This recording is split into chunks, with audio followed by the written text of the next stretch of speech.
सबसे सटीक विश्वसनीय तरीके से जिम्मेदारी निभाना। निडर हो, आपके लिए सिस्टम से भिड़ जाना। आपके हर मुद्दे को मजबूती से उठाना। खबर को सिर्फ बताना नहीं, उसकी तह तक जाना। समाज के हित में समाज को आईना दिखाना।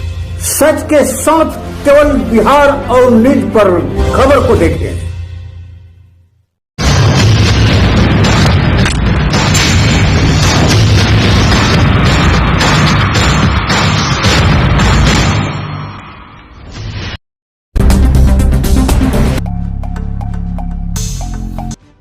नमस्कार, आप देख रहे हैं बिहार और न्यूज में ओम प्रकाश सिंह कुशवाहा।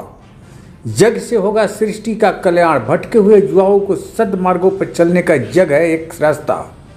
बता दें कि उक्त बातें महामंडलेश्वर 1008 श्री प्रेम शंकर दास स्वामी जी महाराज के द्वारा प्रेस वार्ता के दौरान पत्रकारों से बातचीत करते हुए कहा गया। बताते चले कि यह प्रेस वार्ता रोहतास जिला के दरिहट गांव में चल रहे 11वां दिवसीय श्री महारुद्र यज्ञ के दौरान आयोजित हुआ, जहां प्रेम शंकर दास स्वामी जी के द्वारा कहा गया कि यज्ञ किसी एक वर्ग या जाति मात्र के लिए नहीं है, बल्कि यह जनमानस के लिए है। वही जब विश्व कल्याण को लेकर पत्रकारों ने उनसे सवाल किया कि यज्ञ से क्या लाभ है और इससे क्या सच में विश्व का कल्याण होगा, तो उन्होंने जवाब देते हुए कहा कि यज्ञ आज से ही नहीं, अनादिकाल से होता चला आ रहा है। जो जिसको हम सनातन धर्म कहते हैं, तो सनातन धर्म का ही संदेश है। यज्ञ सनातन से अलग नहीं है।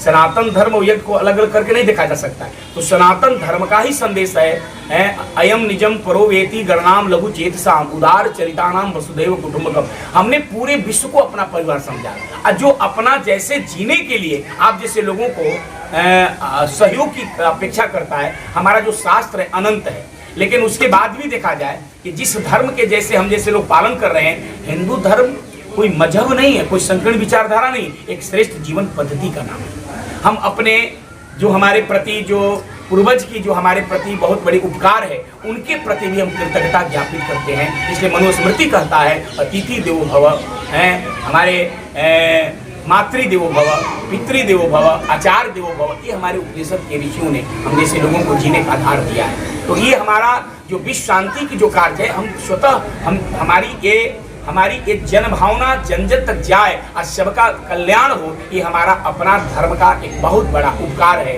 हम सबके हित के बारे में सोचते हैं, स्वयं अपना हित के बारे में नहीं सोचते। ये हमारा उदारवादी धर्म है, हिंदू धर्म। हमारा शास्त्र कहता है मुनिनाम।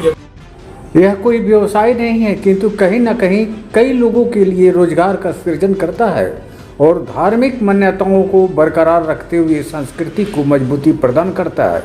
यज्ञ के आयोजन में हजारों की संख्या में लोग काम करते हैं। वह टेंट पंडाल लगाने वाले मजदूर हो या प्रसाद बनाने वाले या फिर मेला लगाकर अपने जीवन को यापन करने वाले, इन सभी का यज्ञ के माध्यम से आय सृजन भी होता है और यह अपने परिवार का भरण पोषण भी करते हैं। यज्ञ हमारी संस्कृति और सभ्यता को दर्शाता है और कहीं ना कहीं आज के वर्तमान समय में भटक रहे युवाओं को अपने सनातन पद्धति और धर्म के प्रति आकर्षित करता है। नहीं, आप जैसे लोग जानते होंगे हर युद्धों में, मैं आपसे पूछ रहा हूँ कि एक भी ऐसा बात उदाहरण दीजिए, एक उदाहरण जान को कि किसी यज्ञ में किसी एक व्यक्ति के लिए कुछ भी संदेश जाए, इस संदेश जन जन तक जाए, सबके लिए जाए और सबके उद्धार हो, सबका कल्याण हो, सब सही मार्ग पर जाए। तो जब सही मार्ग पर जाने के लिए संदेश दिया जा रहा है, तो सबका कल्याण हो रहा है कि नहीं हो रहा है? आप करें कि यज्ञ क्यों हो रहा है? आप करें कि सरकार करे, बेरोजगारी बढ़ रही है। मैं ये पूछ रहा हूँ कि यज्ञ हो रहा है, इसमें कितने लोगों की सेवा मिल रही है? पंडाल लगाया जा रहा है, मार्केट से सामान लाया जा रहा है, तो क्या उनकी सेवा है कि नहीं? आप जितने लोग इसमें अपनी सेवा दिए हैं, उनकी सेवा देने के एवज में उनकी पारिश्रमिक मिल रहा है कि नहीं मिल रहा है? एक दर्जी से पूछिए, वो झंडा सी रहा है, उसको पारिश्रमिक मिल रहा है कि नहीं मिल रहा है?